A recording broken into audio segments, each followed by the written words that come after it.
चलो class 11 set से एक वर्ड प्रॉब्लम करते हैं, थोड़ी यूनिक वर्ड प्रॉब्लम है। देखो क्वेश्चन आपकी स्क्रीन पे आ रहा होगा, देखो क्या कह रहा है कि a survey shows that 63% of the American like cheese. Okay, cheese पसंद करने वाले कितने अमेरिकन है? 63%, ठीक है। और कह रहा है कि 76% लाइक एप्पल्स, और एप्पल पसंद करने वाले कुल कितने हैं? 76%। फिर वो कहता है कि if x of the American like both चीज एंड एप्पल। अब बोथ वाले कौन होते हैं बेटा? बोथ चीज एंड एप्पल, उसको पसंद करने वाले बेटा वहां दिए हुए हैं x%, ठीक है। Find the value of x। Question percentage की फॉर्म में है, तो दो तीन चीजों का थोड़ा ध्यान रखो, क्योंकि मैं परसेंट में ना लेकर इन्हें वैल्यूज में लूंगा, तो ये मान के चलूंगा कि जो A यूनियन B है, ध्यान से देखिएगा।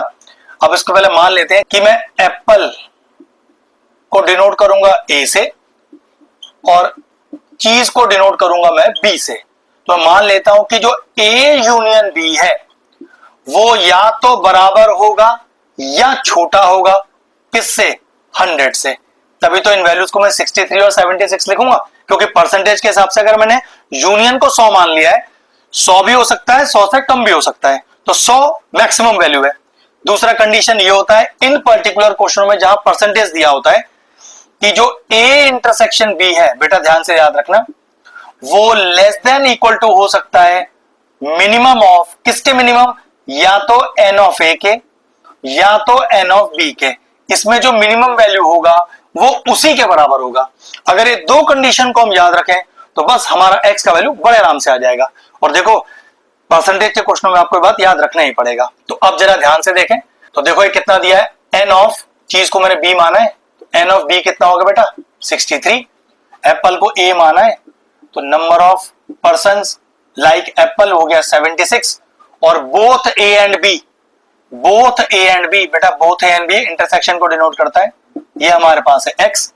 दोनों कंडीशन मैंने आपको लिख के दे रखी है। चलो पहली कंडीशन, तो क्या होता है? n of A union B का formula, n of A plus n of B minus n A intersection B should be less than equal to 100। n of A का वैल्यू, n ऑफ A का value 76, n of B का value 63 minus n of A intersection B, भाई वो भी x है आपके पास, less than equal to 100। ये कितना आ गया?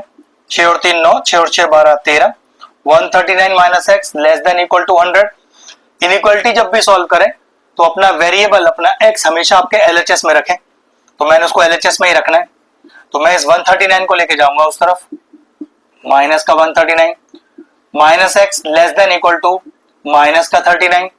अगर मैं इनइक्वालिटी से वेरिएबल से नेगेटिव हटाऊंगा तो नेगेटिव तो देखो भाई वहां से भी चला जाएगा, बिल्कुल चला जाएगा, लेकिन अगर x से हटेगा तो ये इनइक्वालिटी बेटा हमेशा रिवर्स हो जाएगी। एक पहला केस आ गया कि x की वैल्यू बड़ी हो या बराबर हो 39 के। अब इस कंडीशन को यूज करते हैं, A इंटरसेक्शन B, भाई वो तो x दिया हुआ है, less than equal to NA और NB किसी में से जिसकी मिनिमम वैल्यू है। तो भाई देखो NA 76 है, NB 63 है, तो NB आपकी मिनिमम वैल्यू है। तो ये लीजिए एक केस ये आ गया। अब दोनों को जरा कंबाइन कर दीजिए। कंबाइन करके कैसे लिखते हैं कि x बड़ा है और बराबर है, x बड़ा है और बराबर है किसके? 39 के। छोटा है और बराबर है 63 के। ये आ गया आपका लोअर बाउंड, ये आ गया आपका अपर बाउंड। कहने का मतलब कि जो x है वो 39 के बराबर है, 39 से बड़ा, 63 के बराबर या 63 से छोटा ही होना चाहिए। ये लीजिए इस क्वेश्चन का कॉन्सेप्ट।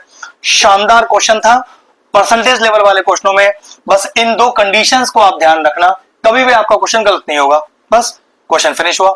अगर इस तरह के और इंटरेस्टिंग वीडियोस देखना चाहते हैं तो चैनल की प्लेलिस्ट में जाएं, वहां सेट्स चैप्टर की सेपरेट प्लेलिस्ट बनी हुई है, वो प्लेलिस्ट मैं एंड स्क्रीन में भी डाल दूंगा, और सारे इंपॉर्टेंट चैप्टर्स की प्लेलिस्ट के साथ जाकर भी चेक कर लीजिएगा। एक ट्रिकी सा क्वेश्चन था, फिनिश हुआ। वीडियो फिनिश करते हैं।